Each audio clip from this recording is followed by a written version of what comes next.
बिस्मिल्लाहिर्रहमानिर्रहीम 11th physics chapter number 8 exercise short question physics point by associate से। तो student short question number 1 है हमारे पास। What feature do longitudinal waves have in common with the transverse waves? The common feature of longitudinal and transverse waves are both types of wave require material medium for their propagation, hence both are mechanical waves। चूंकि mechanical waves की हम दो किस्में देखते हैं, एक electromagnetic, दूसरी होती है मैकेनिकल वेव।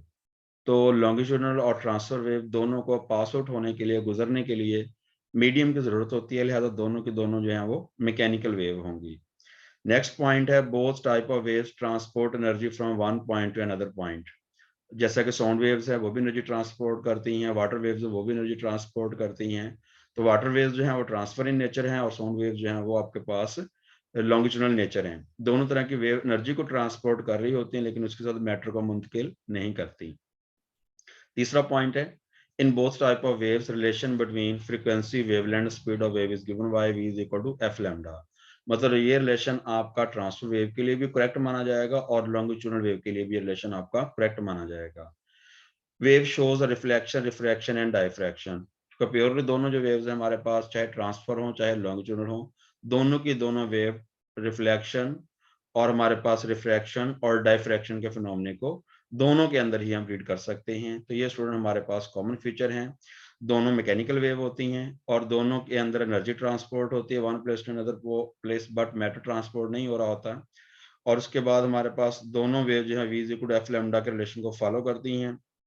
रिफ्लेक्शन, रिफ्रैक्शन और डायफ्रैक्शन आप दोनों तरह की वेव्स के अंदर पढ़ सकते हैं। ये इनके कॉमन फीचर्स है जो आपने पेपर में शॉर्ट क्वेश्चन के अंदर लिखने थे। शॉर्ट क्वेश्चन नंबर 2 है हमारे पास। 5 possible waveforms obtained when the output from the microphone is fed into Y input of cathode ray oscilloscope with the time base on are shown in figure. The waveforms are obtained under the same adjustment of the cathode ray oscilloscope control indicate the waveform। ये हमें ना waveform नीचे दिए गए हैं, आपने इन waveform में से दो आंसर बताने हैं। Which trace represents the largest note. तो सबसे ज्यादा जो है वो लाउड नोट किसके अंदर पैदा हो रहा है। Which trace represent the highest frequency, और किसमें ज्यादा फ्रीक्वेंसी है। स्टूडेंट अगर देखें तो सबसे ज्यादा एम्पलीट्यूड किस के अंदर आ रहा है, ये डी फिगर के अंदर। तो डी वाला जो सर्कल है, ये टेक्स्ट बुक की पिक्चर मैंने ली हुई है, तो डी वाला जो पिक्चर होगी इसके अंदर लार्जेस्ट नोट पैदा होगी। चूंकि इसका एम्पलीट्यूड सबसे मैक्सिमम है, तो पहले का आंसर डी करेक्ट होगा। ये एमसीक्यू के तौर पर आना है, वैसे ही आपने इसको डिस्कस करना पेपर में भी। और इस तरह के क्वेश्चन नॉर्मल तौर पर बोर्ड में आते नहीं है, लेकिन चूंकि हमारी एक्सरसाइज का हिस्सा है लिहाजा आपको इसको करना तो पड़ेगा। Which trace represent highest frequency. Frequency होते हैं number of cycle completed in 1 second. इसकी फ्रीक्वेंसी 1 है। इसमें देखें तो साइकिल सबसे ज्यादा कंप्लीट हो रहे हैं, तो लिहाजा लार्जेस्ट जो नोट है होगा वो आपके पास कौन सा था, डी। और हाईएस्ट जो फ्रीक्वेंसी है वो फिगर किस में आ रही है, बी में। सबसे कम फ्रीक्वेंसी किसकी होगी, वो ई फिगर की है।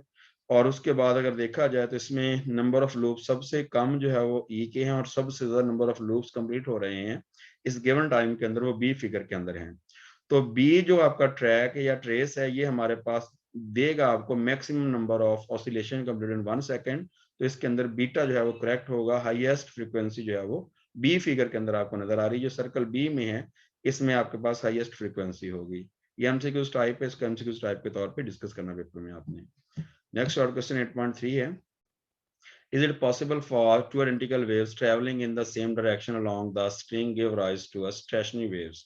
No, ऐसा कभी भी नहीं हो सकता, क्योंकि जब दो वेव्स सेम डायरेक्शन में जा रही हों, अगर उनकी फ्रीक्वेंसी सेम हो तो उनका रिजल्टिंग फिनोमेना जो है वो इंटरफेरेंस होगा।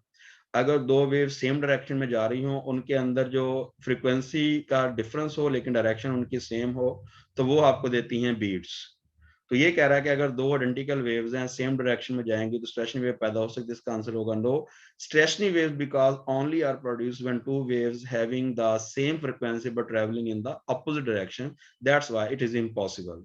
पेपर में आप इतना आंसर करना है, no it is not possible because two identical waves produce stationary waves only when they are travel in direction opposite direction along the same string. अगर उसी स्ट्रिंग के अंदर दो ऑपोजिट वेव्स आपके पास आ रही हैं तो उस केस में आपके पास स्टेशनरी वेव्स पैदा होंगी।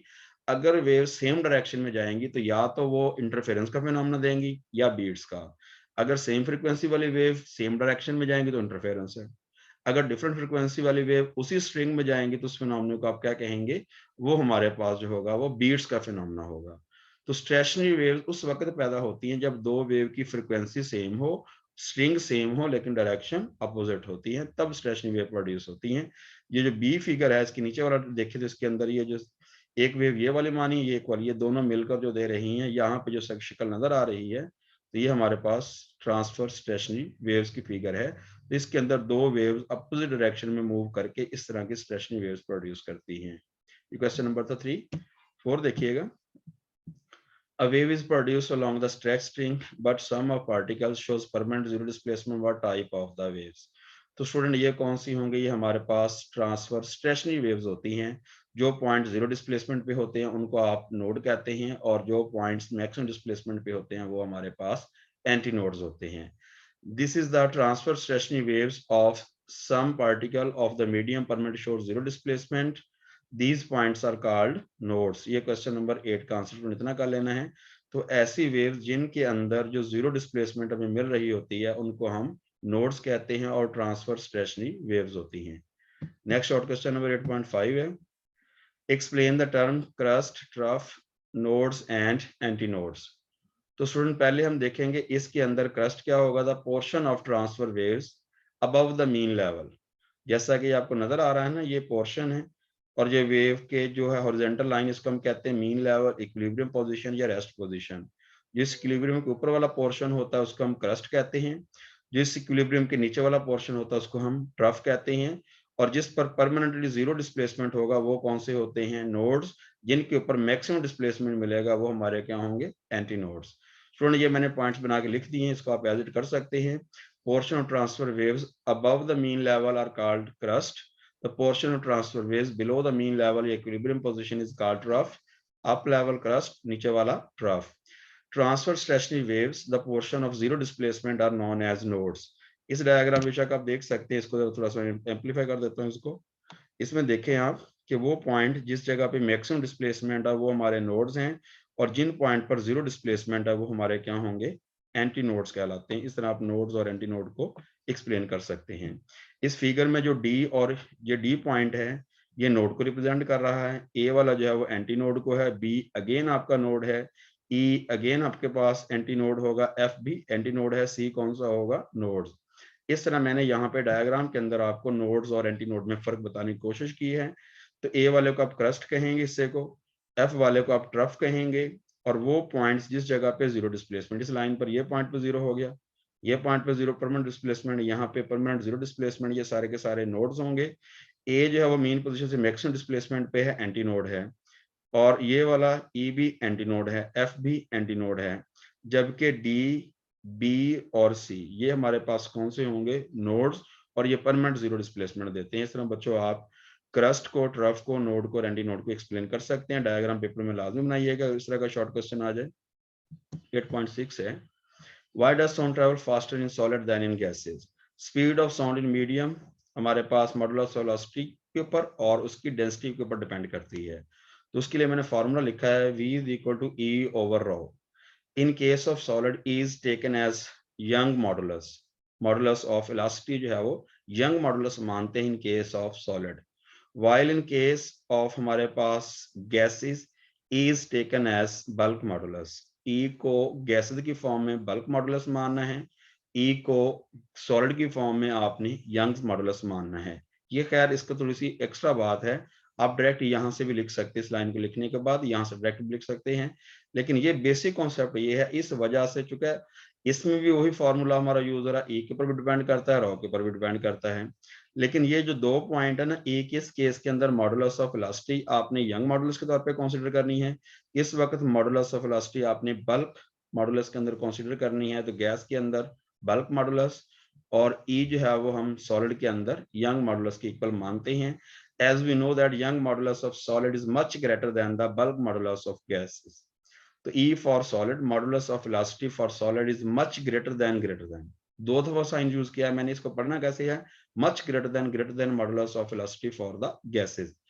Also density of solid is greater than the density of gases. Sigma जो हमारे पास रॉ जो है वो s ग्रेटर देन हमारे पास रॉ g से होगी, ratio e over s for solid becomes greater than for the gases. इसका मतलब ये हुआ E over G जो है, hence हमारे पास the ratio E over S for solid becomes greater than for the gases. तो सॉलिड वाली ये रेशो ज्यादा मिलेगी, गैसेस वाली ये रेशो स्मॉल मिलेगी। उसकी मेन वजह क्या होती है? मॉडुलस ऑफ इलास्टिसिटी, चूंकि सॉलिड का ग्रेटर होता है एज कंपेयर टू गैसेस। तो मेन डिपेंडेंस हमने मॉडुलस ऑफ इलास्टिसिटी के लिहाज से आंसर देनी है। Hence the speed of sound is greater in solid than in gases. Other words, sound travel faster in solid than in gases.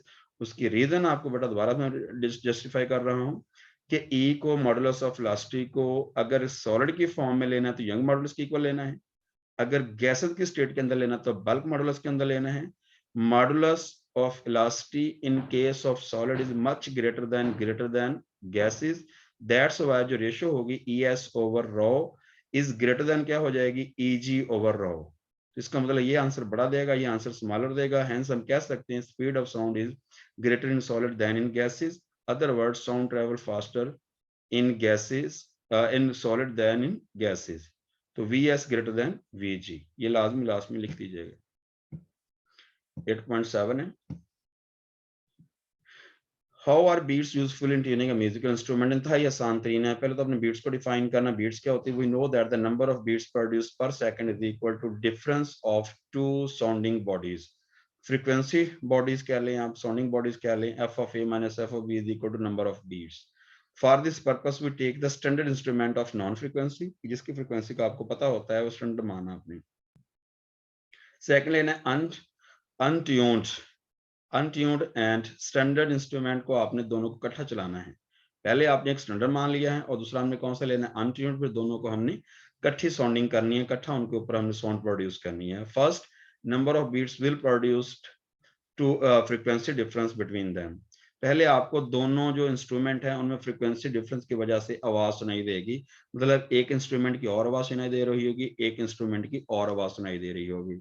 जो उस sound में जो डिफरेंस होता है उसको आप बीट्स का नाम देते हैं।